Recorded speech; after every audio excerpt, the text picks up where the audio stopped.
আসসালামু আলাইকুম। আশা করি সবাই ভালো আছেন। আলহামদুলিল্লাহ আপনাদের দোয়াতে আমরা অনেক ভালো আছি। তো চলে আসলাম প্রতিদিনের মতো নতুন একটি ব্লগস নিয়ে। আজকের দেখেন আপনার ভাইয়া বড় বড় লিচু আনছে। জীবনেও দেখিনি এত বড় লিচু। এগুলো নাকি থাই লিচু বলে, অনেক বড় সাইজের আর কি। দেখা যায় ছোট ক্যামেরায়, কিন্তু লিচুগুলো অনেকটাই বড়। আমি বড় একটা সসমানের ছেনির ভিতরে নিছি। দেখেন এক ছিনি হয়ে গেছে বড় বড় লিচুতে। তাই সাইজ বড় দেখে আর কি কম দেখা যায় লিচুগুলা, কিন্তু অনেক বড় বড় লিচুগুলা। আমি আশ্চর্য দেখে যে এত বড় লিচু কিভাবে হয়, কখনো দেখি নাই। তাই এইগুলো হলো রাত্রিবেলা আপনার ভাইয়া লিচু নিয়ে আসছিলো। তারপর হলো সকালবেলা আপনার ভাইয়া আসতো শুক্রবার। তাই উনি বলতেছে খিচুড়ি খাবে সকালে। সকালের নাস্তায় খিচুড়ি বউয়া এগুলো খাইলে আর কি আপনার ভাইয়ার নাকি ভালো লাগে বলে। শুক্রবার দিন মনে হয় যে একটু ভারী ভারী কিছু খাইছি, তার জন্য এই যে খিচুড়ি রান্না করলাম আর ভর্তা বানাইলাম। তা উনি তো শুটকি ভর্তা পছন্দ করে। ইদানিং দেখা যায় সে এক শুক্রবার আসলেই যে কোনো ইতে বায়না ধরে যে খিচুড়ি দাও, বউয়া দাও, বা অন্য কিছু চাপটি এই ধরনের আর কি। তাই ওনার পছন্দই আর কি করলাম। তাই খিচুড়ি যেহেতু পছন্দই করে, তার সাথে বেশি করে ভর্তা না হলে তো আর হয় না। তাই এখনও আমি হলো এখানে ফাইসা চাপা ভর্তা করছি আর কালিজিরা ভর্তা করছি, তারপরে ইচা শুটকি ভর্তা। ইচা শুটকি ভর্তাটা এরকম সবুজ দেখার কারণ আছে, এটা হলো আপনার কাঁচামরিচ দিয়ে করছি তো এই জন্য। তাই প্লেটটা সাজিয়ে দিলাম যাতে সুন্দর একসাথে সব কিছু দিলে এক জায়গায় বসে খাইতে পারে।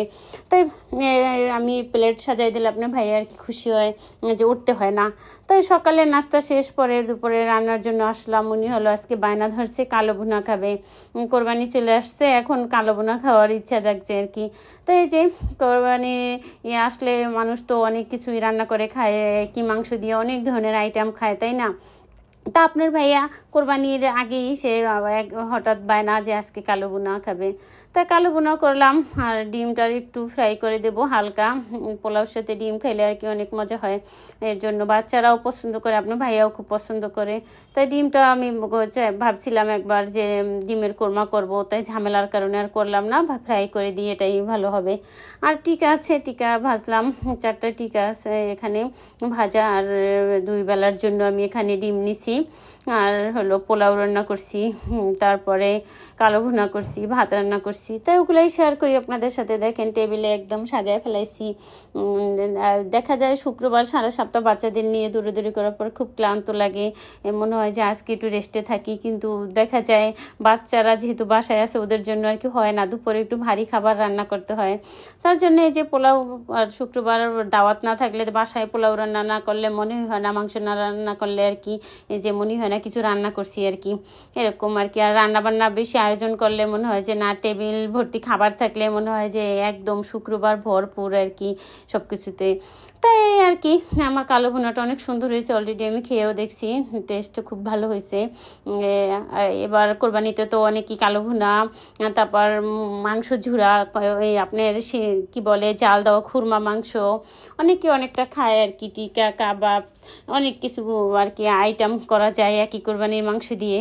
তাই আমি ওরকম চেষ্টা করব আর কি। তাই যাই খাবো আপনাদের সাথে শেয়ার করব। তাই টেবিল সাজায় রান্নাবান্না করে একদম টেবিল সাজানো শেষ, এখন ওরা খাইতে বসবে। ভাবছি আপনার ভাইয়াকে একটু প্লেটটা সাজায় দেবো, উনি যেহেতু প্লেট সাজায় গুছাই দিলে অনেক পছন্দ করে সবসময়। আর আপনার ভাইয়াকে বাইরে খাওয়াইলে উনি অনেক খুশি হয়, সাথে বসে থাকলে আরও বেশি খুশি হয়। তার জন্য সবসময় চেষ্টা করি আর কি। সবসময় তো আর দেখানো হয় না, দেখা যায় শুধু দুপুরের বেলাটাই আর কি দেখানো হয়। এখন আবার এই 2 সপ্তাহ ধরে আপনাদের সাথে সকালে বউয়া খিচুড়ি শেয়ার করি, তাই এটাও আপনাদের দেখাই আর কি। তাই আশা করি সামনে আরও দেখবেন খুদের বউয়া খাইতে চায় আপনার ভাইয়া, দেখি একসময় সকালবেলা খুদের বউয়া করে দেবো। তো আমরা ভাইয়ের প্লেটটা সাজাইতেছি, সুন্দর করে একটু সাজাই দিলে দেখা যায় খাবার দেখেন একদম সাজায় গুছিয়ে পরিপাটি করে খাইতে বসলে মনটা ফ্রেশ ফ্রেশ লাগে না আমার, একদম সম্পূর্ণ সব রেডি আর কি।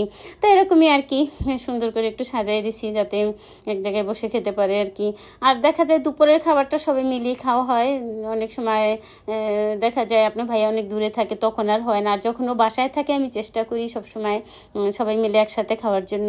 তাই আকাশের অবস্থা তো অনেক খারাপ, দেখেন প্রচুর বৃষ্টি সেই সকাল থেকে, অনেক বৃষ্টি। তা বাইরের আবহাওয়া অনেক খারাপ, প্রচুর পরিমাণে বাতাস, এত বাতাস বারান্দায় কাপড় রাখা যায় না, এমন একটা অবস্থা। আর অলরেডি বাজারে হাটে গরু ওঠা শুরু হয়ে গেছে। আমাদের এখানে গরুর হাট আছে, অনেক চেঁচামেচি শুরু করে দিয়েছে, মাইকে চিল্লা পাল্লা। আর একদিকে ভালোও লাগে আর কি, যে বাইরে গরু আসতেছে, গরু দেখতে যাবো আর কি। সবাই ভালো থাকবেন, আল্লাহ।